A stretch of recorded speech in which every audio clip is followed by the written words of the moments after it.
Hello बच्चों, कैसे हैं आप सब लोग? बढ़िया, फर्स्ट क्लास है एकदम। जय हिंद। बच्चों, आज हम लोग एक्सरसाइज 6.5 का क्वेश्चन नंबर 13 स्टार्ट करते हैं। ठीक है ना? बहुत ही क्या बढ़िया सवाल है। ठीक है, सारे क्वेश्चन ही बढ़िया हैं। ठीक, चलो ध्यान से देखो बच्चों, क्या कह रहा है। Find two number whose sum is 24 and whose product is large as possible. ठीक, तो वो क्वेश्चन का मतलब क्या है?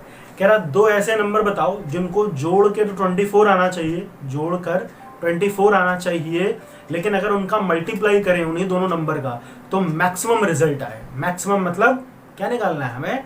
मैक्सिमम पता करना है ना? मैक्सिमम वैल्यू पता करनी है। मतलब समझ में आया? कि देखो, जैसे दो नंबर बताओ जिनको जोड़ दें तो 20 आ जाए। जैसे आप लोग, एक आदमी कहेगा सर 20 और 4 इनको जोड़ देते तो 24 आ गया, जोड़कर 24 आना चाहिए। लेकिन अगर मैं इनको मल्टीप्लाई करूं तो कितना आएगा?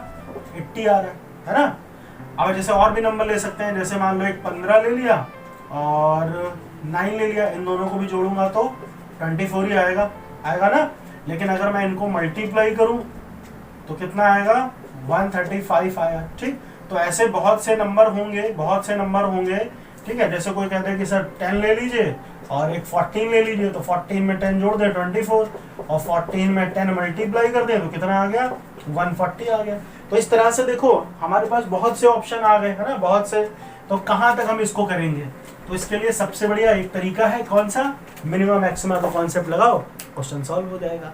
ठीक है, अच्छा देखो बच्चों, इसमें नंबर मानेंगे कैसे? ठीक है, हमें जोड़ के 24 चाहिए, तो देखो हम ऐसे लिखेंगे कि let first number be, let first number, ठीक है, let first number be x. एक नंबर एक्स है, तो अब आप मुझे ये बता सकते हैं कि सेकंड नंबर कौन सा होगा?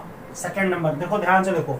जैसे मान लो आपके पास 50 रुपए हैं। ठीक, दो लोगों के पास मिला के 50 रुपए हैं। दो लोग हैं, ए और बी, इनके पास 50 रुपए हैं।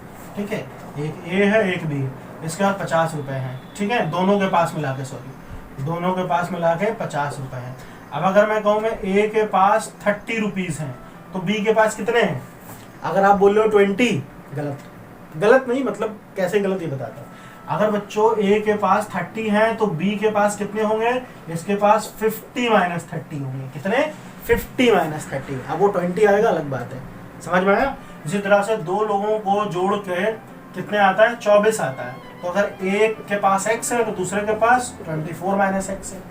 याद रहेगा ना? इसमें सम बोला ना कि टोटल दो नंबर का सम 24 है। अगर एक x है तो दूसरा 24 माइनस x हो जाएगा। समझ में आया? ठीक है, बहुत ही बेसिक सी बात है यार, इसमें कुछ नया नहीं है, ये सब आप लोगों ने पहले सीखा होगा।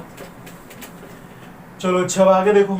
अब कह रहा है कि इन नंबर का प्रोडक्ट है ना, तो प्रोडक्ट निकालते हैं। तो प्रोडक्ट मतलब इनका मल्टीप्लाई, यानी x मल्टीप्लाई 24 माइनस एक्स। ठीक है, चलो तो उसको प्रोडक्ट को हम लोग y लिख लें। y इज इक्वल टू, इसको सॉल्व करते हैं तो x को 24 से मल्टीप्लाई करेंगे 24x, और x को x से किया तो ये आया x स्क्वायर। इतना समझ में आया?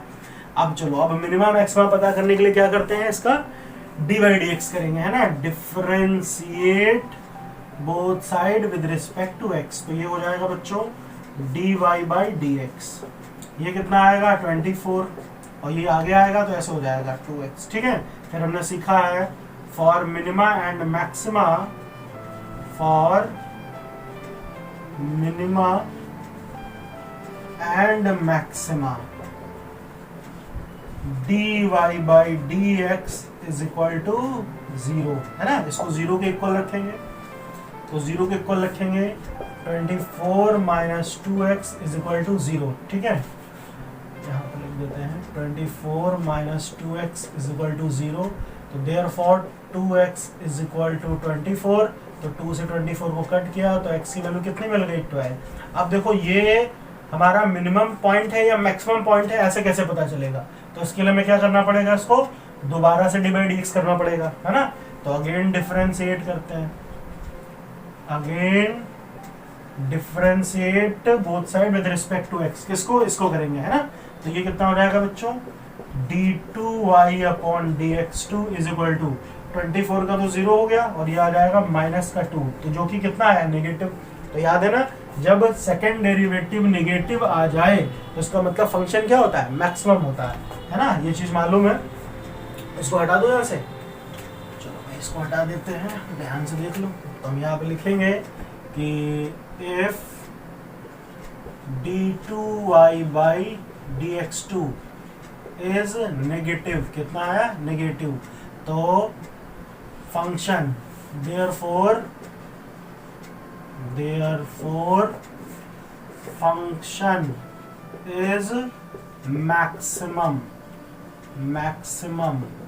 ठीक है, maximum at x is equal to, कितना पॉइंट था, x इज इक्वल टू 12 पर, x बराबर 12 पर फंक्शन मैक्सिमम वैल्यू देगा। ठीक है, तो चलो भैया एक वैल्यू तो मिल गई x की, कितनी 12, तो हम लोगों ने क्या माना था, फर्स्ट पार्ट x माना था, तो इसकी वैल्यू तो आ गई 12, और सेकंड पार्ट क्या माना था, सेकंड नंबर या सेकंड पार्ट कुछ भी लिख लो, वो था 24 माइनस एक्स, तो 24 माइनस एक्स, एक्स की जगह पे लिखेंगे 12, तो ये कितना आएगा 12 आ जाएगा। तो समझ में आया, वो दोनों नंबर कौन से हैं, 12 और 12, अगर दोनों नंबर को जोड़ा जाए तो 24, लेकिन दोनों नंबर को अगर आपस में मल्टीप्लाई किया जाए तो ये कितना आएगा 144, जो कि मैक्सिमम वैल्यू है, इससे ज़्यादा वैल्यू नहीं मिल सकती। क्लियर है इतना?